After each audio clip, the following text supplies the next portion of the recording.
This video will demonstrate how to check the sensor bands of a Magnum Spill Buster probe directly to a control box. At this point, we already have our probe disconnected from the auto seeker. Here's a slimline connector. This is not a standard check that you can do with an explosion-proof model, unfortunately, so this is only for our standard Magnum Spill Buster.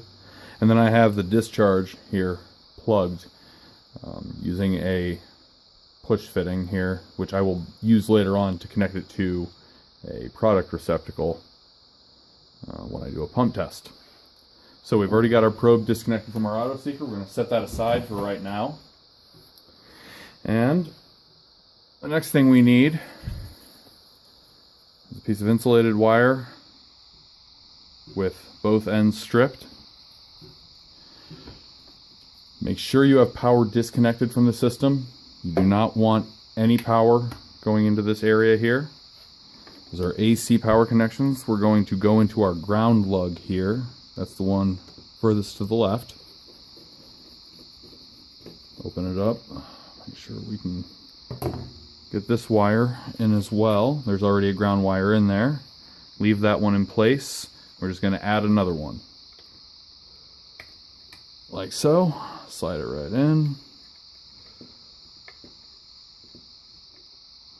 Make sure it's in there. Tighten up that lug. Nice and tight. The wire is secure. Alright, we're good. Set that wire to the side for now. Okay. So, next we are going to connect our probe. For this, I'm going to remove this plug and connect the discharge tubing on the probe directly to the product line here. Okay, set the probe there for now. We're going to take our slimline connector and plug it directly into the cinch connector for the probe extension cable. So we're just going to basically plug our probe directly into the control box. Like so. Now with the power still disconnected, I'm going to go ahead and remove the end cap and spring. And remove the pump. Pump is out. Now, wipe those out just very quickly. If they're very fouled up, you may need to brush them off, make sure they're nice and clean. This is a test probe that we use only at our facility, so you know, the end of this is fairly clean already, but nonetheless, wipe it off. Now, you can see in there you have 3 bands that at a certain point take a 90-degree turn and head up the length of this probe. But at the end, you have the 3 horizontal bands, as we call them. The one closest to the edge being the low band. We're not going to be using this middle band for any testing. And then the high band, which corresponds with the slots that are on the outside of the probe. So, we have our connection at the control box. It's on stop. We have our ground wire in place.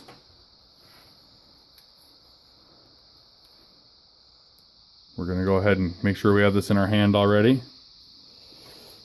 And we're going to supply the system with power. Turn it on. Okay, at this point you should have a processor light, system power, and depending on whether or not you ever override switch engaged for this, the tank full condition. Now if your inhibit probe is still connected, you won't have the tank full. You may also have your auto seeker cable in place. I like to have all the unnecessary cables out of the way while I'm doing testing like this. It's just a personal preference. I would recommend Removing this inhibit one though, just so that we're not passing voltage to our pump, or trying to do so at least. And having a tank full condition will prevent voltage from being passed there. So we're going to test our low band first, touching the strip piece of the wire directly to the horizontal band there, the one closest to the edge, our low band as it's called.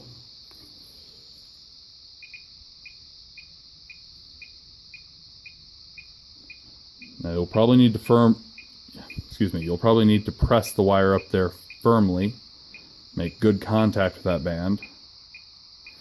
So we know our low band's working.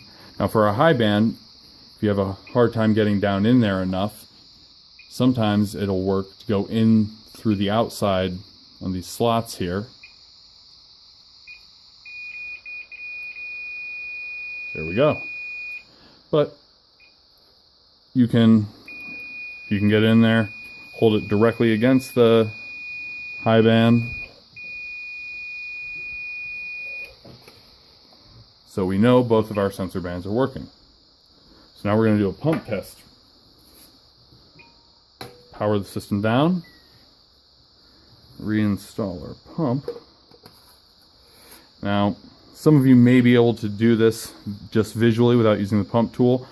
You can try to line up your discharge nipple with the oil seal that's in your probe here. And if you do line it up properly, it slides in. When you push in, you'll feel it give way. Right now it's not. There we go. It just slid into place. You can feel it seat inside of that oil seal. Put our spring in and our end cap. I usually will wiggle the end cap back and forth a little bit just to make sure that the spring sits on the back of it correctly. It's not sitting in there awkwardly. And then pop that into place. Make sure both sides are good. Okay. We have power of the system. Our connections are good. Let's do a pump test. Oh, our tank full condition's there. So that's not going to let us do a pump test. Let's hit our S24 switch up. That'll put your override on, and that'll turn your tank full light off, in which case you should be able to do a pump test. Pump light is indicating. You can hear the pump running. You can feel it vibrating. I think we're good. So this has verified that we have a functional probe and a functional control box.